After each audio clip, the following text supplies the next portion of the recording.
자, 우리 같이 한번 따라해 봅시다. 주님이 함께 계시면 두려움이 없다.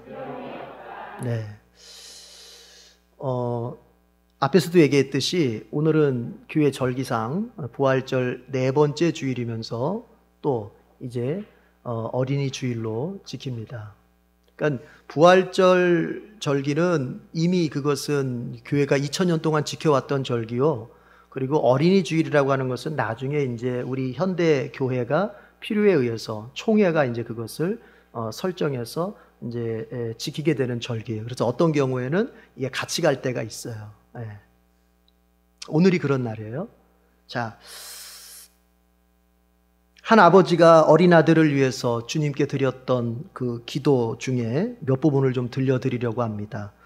이 기도문은 메가더 장군이 쓴 기도문인데 메가더 장군이 재혼을 했다고 해요. 그래서 늦은 나이에 아들을 얻었는데 그 어린 외아들에게 영적 유산으로 물려주기 위해서 이 기도문을 작성을 했다 그래요. 그것도 전쟁터에서 1940년대 초에 있었던 태평양 전쟁을 메가더 장군이 이끌었는데 그 당시에 잠깐 쉬는 틈을 내서 이제 그 아들을 위하여 기도했던 것을 기록했고, 이제 그것이 1964년에 그러니까 메가더 장군이 죽은 후에 1964년에 그것이 대중에게 알려졌다 그래요. 자, 그런 기도입니다. 기도는 이렇게 시작합니다. 주님, 제 아들이 이런 사람이 되게 해 주십시오.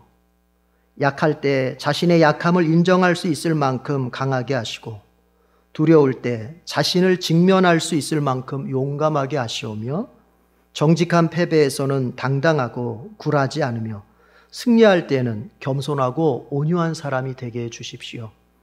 희망은 가지면서도 행동은 하지 않는 그런 사람이 되지 않게 하시고, 주님을 알고 자신을 아는 것이 지식의 근본임을 아는 사람이 되게 해 주십시오. 기도하오니 그를 쉽고 편한 길로 인도하지 마시고 고난과 도전의 긴장과 자극 속으로 이끌어 주십시오. 이때 폭풍 속에서 서 있는 법을 배우게 하시고, 이때 실패한 사람들에 대한 연민을 배우게 하소서. 그리고 뒤에도 이제 더 많은 구절들이 있어요. 그런데 여기까지만 한번 들려드립니다. 그러니까 이 기도문을 쫙 읽어보면 자녀를 둔 저의 입장에서도 이 마음이 참 감동이 되더라고요. 주님을 향한 믿음과 자녀를 향한 사랑이 잘 배어져 있는 기도다. 뿐만 아니라 인생의 그 본질을 깊이 꿰뚫는 기도다. 그런 생각이 들어요. 여러분, 인생을 살다 보면 어차피 고난은 있기 마련입니다. 우리가 이미 그 길을 걸어왔고 내 자식들도 그 고난을 겪으면서 인생을 살게 될 거예요. 그런데 이 메가더 장군의 기도문 속에서 뭐라고 말합니까? 그 고난을 주님 통과하는 과정 속에서 뭘 배워요? 인생을 견디는 법을 배우게 하시고, 그리고 그 고난 중에서 넘어진 사람들에 대한 그들을 동정할 수 있는 연민할 수 있는, 다른 사람을 생각할 수 있는 그런 마음을 배우게 하시옵소서. 그러니까 고난이 뭐가 되는 거예요? 고난, 힘들다, 어렵다, 그런 것으로만 끝나는 것이 아니라 그 고난이 내 자녀에게 배움의 기회가 되게 해 주십시오. 참 깊이가 있는 기도예요. 그런가 하면 가장 중요한 대목이 제 눈에는 띕니다. 뭐냐? 주님을 알고 자신을 아는 것이 지식의 근본임을 아는 사람이 되게 해 주십시오. 주님을 알고 자신을 아는 것, 이것이 지식의 근본이 되어서 그 바탕 위에 인생의 다른 부분들을 쌓아갈 수 있게 해주십시오. 여러분, 부모는 자녀에게 가장 좋은 것을 가르쳐주고 싶어 합니다. 비싼 돈을 들여서라도 내 자녀에게는 최고의 교육을 제공하고 싶어 합니다. 그런데 어떤 것을 가르쳐주고 싶습니까? 여러분은 무엇을 가르쳐주고 싶습니까? 영어입니까? 수학입니까? 인문고전입니까? 무엇을 가르쳐서 내 자녀의 인생의 기초로 삼고 싶습니까? 물론 필요하죠. 영어나 수학이나 인문고전이나 재능을 발견하는 것이나 다 필요한 것들입니다. 우리에게 다 유용한 것들입니다. 이것들도 잘 가르쳐야 됩니다. 그러나 이것들의 기초가 필요한 거예요. 이것들을 쌓아 올릴 수 있는 기초가 필요한 거예요. 그 기초가 뭐예요? 주님을 알고 그리고 내 자신을 아는 것이란 말이에요. 우리는 그렇게 가르치고 있습니까? 적어도 명장으로 성공했던 메가더 장군만큼은, 자기 아들만큼은 이 기초 위에 아들의 인생을 차곡차곡 쌓아가기를 바랬던 거죠. 여러분, 우리는 어떻습니까? 우리 자녀들은 하나님을 알고 하나님을 사랑하고 하나님을 의지하며 살고 있습니까? 우리 자녀들이 자신을 바라볼 때 내가 하나님께 사랑받는 자녀라는 믿음 속에서 주눅들지 않고 당당한 인생을 살아가고 있습니까? 우리 자녀들의 미래의 인생에는 꽃길도 있겠지만 죽음의 골짜기 같은, 오늘 본문 4절에 나오는 것처럼 죽음의 골짜기 같은 길도 반드시 있을 것입니다. 우리 자녀들이 똑똑하고 강할 때도 있겠지만 어떨 때는 혼란스럽고 심신이 지치고 점점 약해지면서 두려움으로만 가득한 그런 인생의 때도 경험하게 될 것입니다. 물론 성인이 된 우리는 이미 그 길을 걷고 있고요. 여러분, 이 모든 삶의 과정에서 흔들림 없이 그 마지막까지 포기 없이 주어진 삶을 살아갈 수 있는 힘은 어디서 오는 것일까요? 나나 내 자녀들에게나 주어진 이 인생, 좋은 때도 있겠지만 험한 때도 있을 텐데, 그러나 그 모든 과정 속에서 끝까지 인생을 완주할 수 있는 그 힘은 어디서 올까요? 오늘 본문에 그 비결이 있습니다. 오늘 본문은 시편 23편인데 너무나 유명해서 많은 그리스도인들이 암송을 하고 있지요. 우리가요, 시편을 150편을 보고 있는데 이 시편 150편을 다 애우지 못한다 하더라도 적어도 2편 정도는 애우면 이게 든든합니다.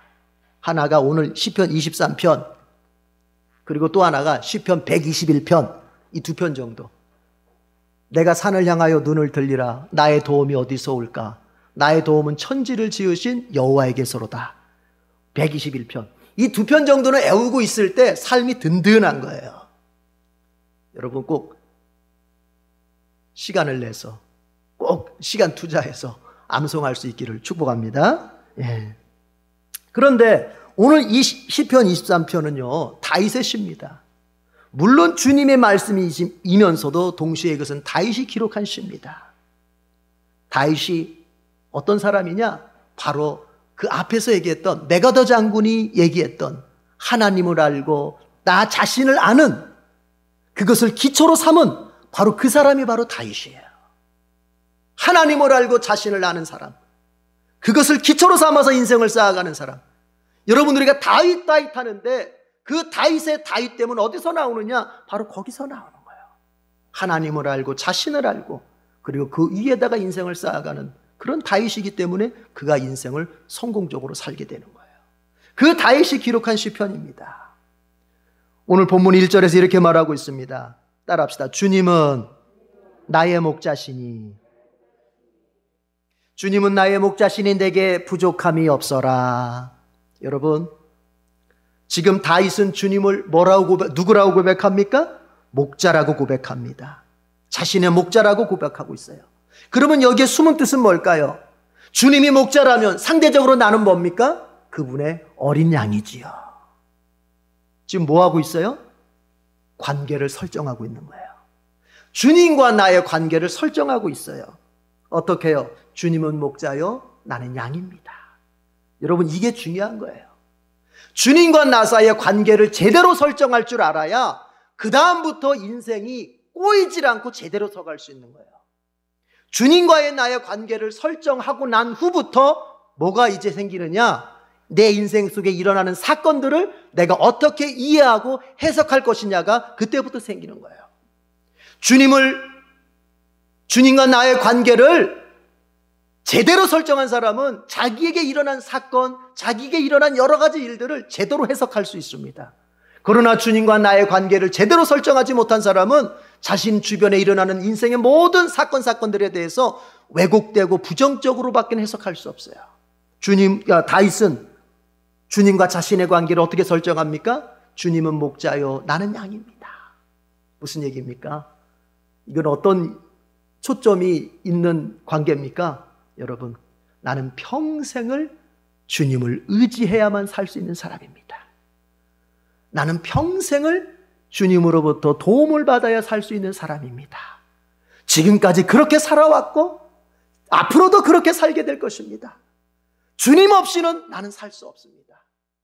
주님이 여기에 존재하지 않으면 나도 존재할 수 없고, 주님이 내 인생에 한 걸음 한 걸음을 앞서서 인도해 가시지 않으면 나는 절대로 한 발도 뗄 수 없는 그런 존재입니다.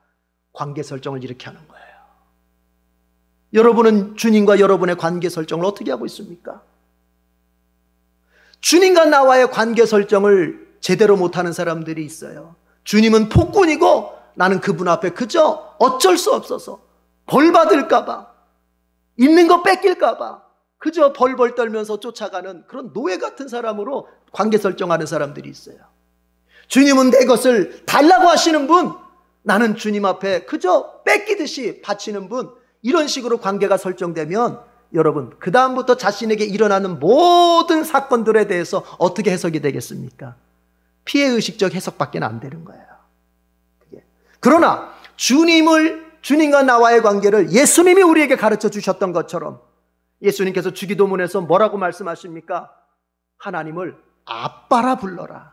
하늘에 계신 우리 아버지. 그 아버지가 사실 아빠거든요. 원어적으로 볼 때. 하나님은 너의 아빠가 되신다.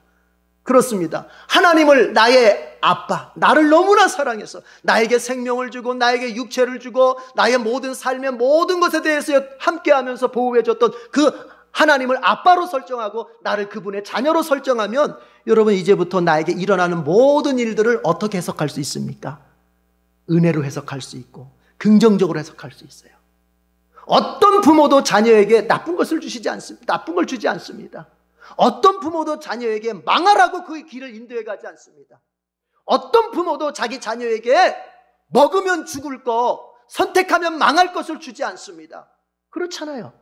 그런데 하나님과 나와의 관계를 그런 아빠와 자녀의 관계로 제대로 설정한 사람은 이제부터 나에게 인생을 바라볼 때 모든 것을 감사로 해석할 수 있고, 모든 것을 은혜스러운 것으로 해석할 수 있고, 모든 것을 소망적인 것으로 해석할 수 있게 되는 것입니다. 여러분, 어때요? 이게 중요한 거예요. 여러분은 어떻게, 주님과 여러분의 관계를 어떻게 설정해 놓고 있어요? 예수님이 가르쳐 준 대로. 그분은 나의 아빠요, 아버지시요, 나는 그분의 자녀다. 이렇게 설정되어 있기를 축복합니다. 다윗은 여기서 주님과 나와의 관계를 어떻게 설정합니까? 그분은 목자요, 나는 양입니다. 그런데요, 이 관계가 이렇게 다윗 안에서 설정될 수 있었던 것은 뭐냐면, 다윗 자신이 목자의 생활을 해봤기 때문에 그런 거예요. 다윗의 경험 속에서 나오는 거예요. 다윗은 어려서부터 목동으로 살았고 커서는 목자가 됐지 않습니까? 그래 다윗이 자기의 양을 키워봤거든요. 그 양을 키울 때 어떻습니까? 되도록이면 좋은 풀밭으로 데려가서 마음껏 먹이려고 했고, 목마른 것 같으면 물가로 데리고 가서 물을 마음껏 마시게 했고, 만약에 중동지방처럼 우기와 건기가 뚜렷이 구분돼서 물이 메말라가는 건기 때는 목자가 책임을 집니다. 어떻게 해서든지 내 양을 내가 물가로 데려가서 먹여야 되겠다. 만약에 물이 없다면 내가 땅을 파서 몇 미터의 땅을 파서라도 물을 찾아내서 내가 내 양을 마시게 해야 되겠다. 이런 책임감 있게 양을 돌봤던 시절이 있잖아요. 시절이. 그러니까 뭐예요? 아, 주님이 그렇게 내가 내 양을 돌봤듯이 주님이 나를 그렇게 책임져 주시고, 나를 그렇게 인도해 주시고, 나를 먹이시고, 나를 살려주시고, 나를 보호해 주신다 하는 그 믿음을 가질 수 있었던 거예요. 그러니까 중요한 게 있어요, 여러분. 여기서 배울 게 있어요. 뭔지 아세요? 우리가 하나님과 나와의 관계에 대하여 딱 어떤 믿음의 설정을 했다 합시다. 그분은 아버지고 나는 자녀입니다. 그런데 이 믿음이 더 강화될 수 있는 방법은 뭐냐? 우리가 되도록이면은 주님이 원하시는 대로 자꾸 살아야 돼요. 왜냐? 내가 경험한 삶이 나의 믿음에 영향을 주기 때문에 그런 거예요. 이해하시겠어요? 내가 지금 살고 있는 이 삶의 내용들이 나의 믿음에 영향을 준단 말이에요. 무슨 얘기냐면 하나님이 나의 아버지고 내가 하나님의 자녀다 이렇게 관계를 설정했어요. 믿어요. 그러나 자꾸 내가 하나님께 불순종하고 자꾸 내가 하나님 앞에서 주님이 원하시는 그 반대로 살아가면 내가 처음 설정은 그분이 나의 아버지고 나는 그분의 자녀라는 설정을 했다 할지라도 이게 확신이 약해지는 거예요. 자꾸. 이해가 되시면 아멘. 네. 그럼 뭐냐? 그분이 나의 아버지고 나는 그분의 사랑받는 보호받는 자녀라고 믿음이 있다면 그것을 더 강화시키기 위해서는 그것을 더욱더 내게 실제적으로 구체적으로 내게 역사되게 만들려면 뭐냐? 내게 경험되어지는 삶을 내가 되도록이면 주님이 원하시는 대로 살아야 돼요. 왜냐? 다윗이 말합니다.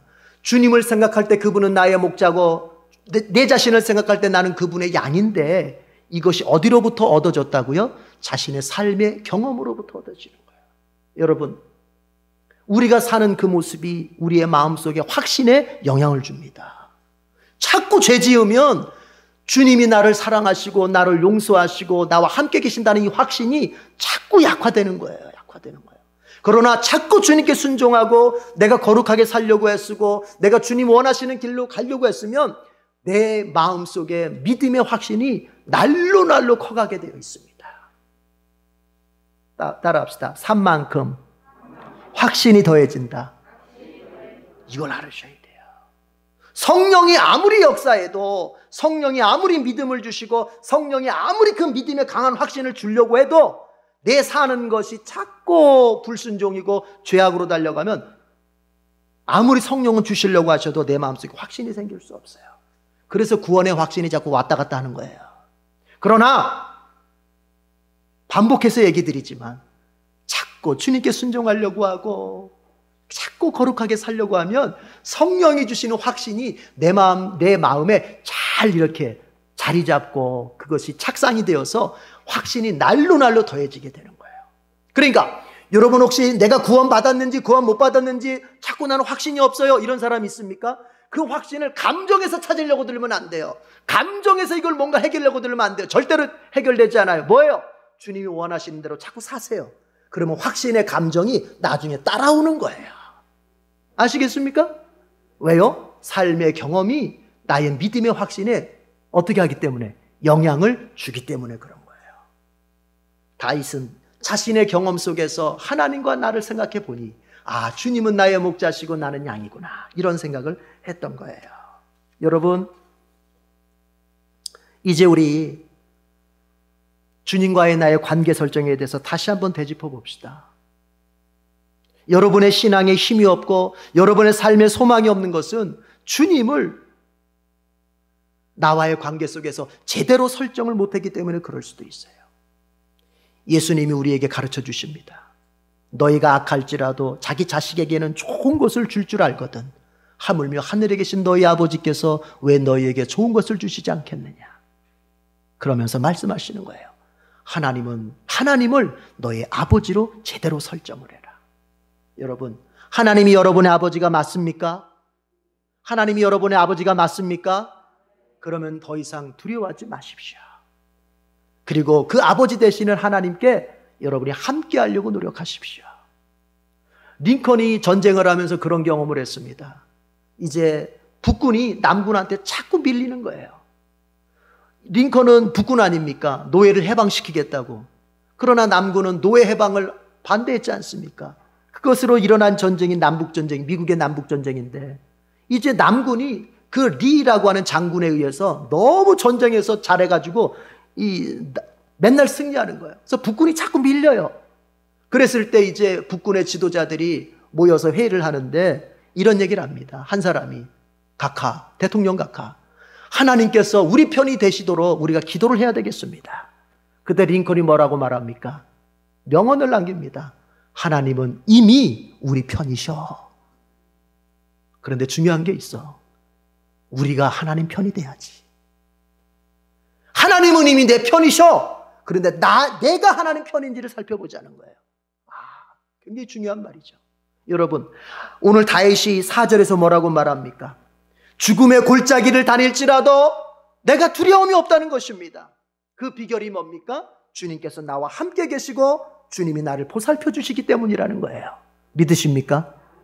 그러면 주님이 함께 계시기만 하면 내 인생 어느 고난의 자리에서도 어느 죽음의 자리에서도 우리는 두려움 없이 마음 평안하게 감당할 수 있을 텐데, 문제는 뭐예요?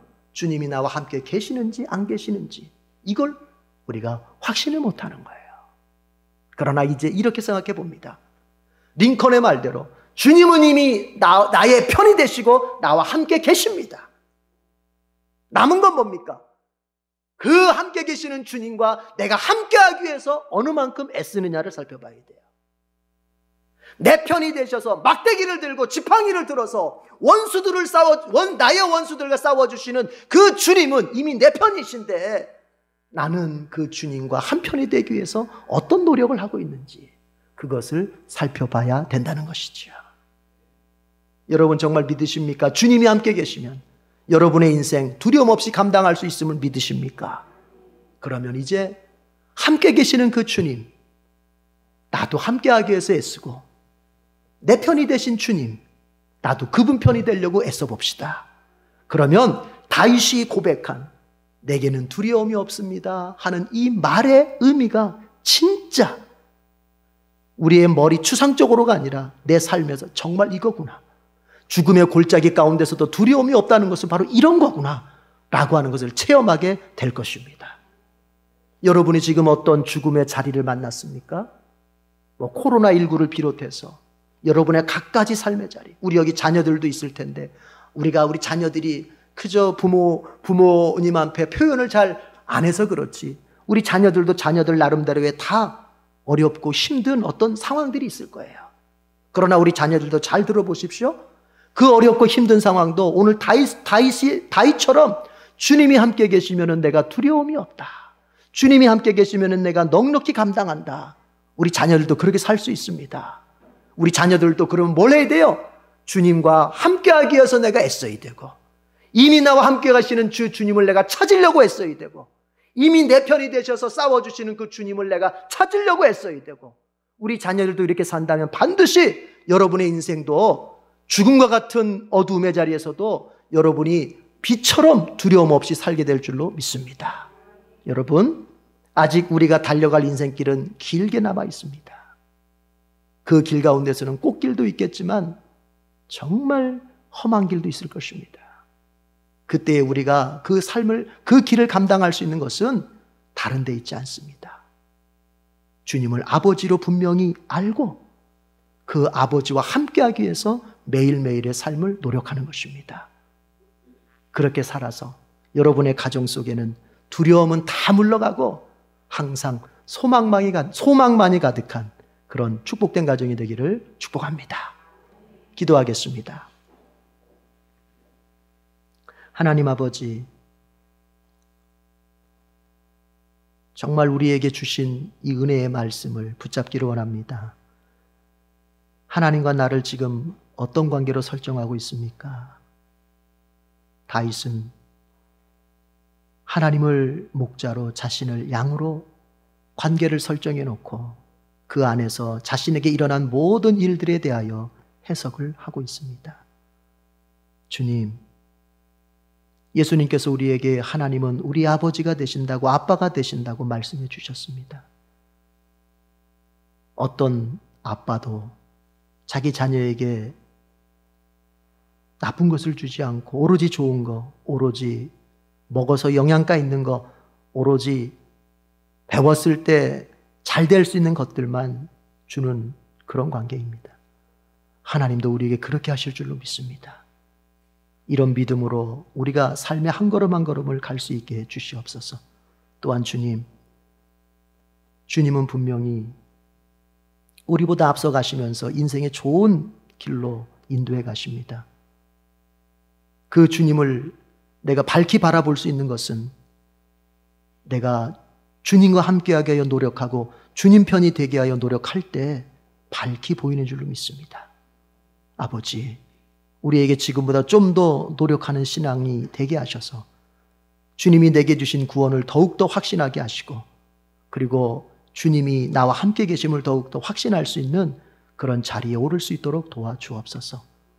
그리고 난 다음에 다윗처럼 죽음의 골짜기로 다닐지라도 내게는 두려움이 없다고 고백한 그 말이 무슨 말인지 우리가 체험하게 하시고 그 체험을 내 자녀들에게도 잘 전수해 주어서 우리 자녀들도 두려움 없는 인생을 살도록 만들어주도록 우리를 도와주옵소서. 주님 감사합니다. 예수님의 이름으로 기도드립니다. 아멘.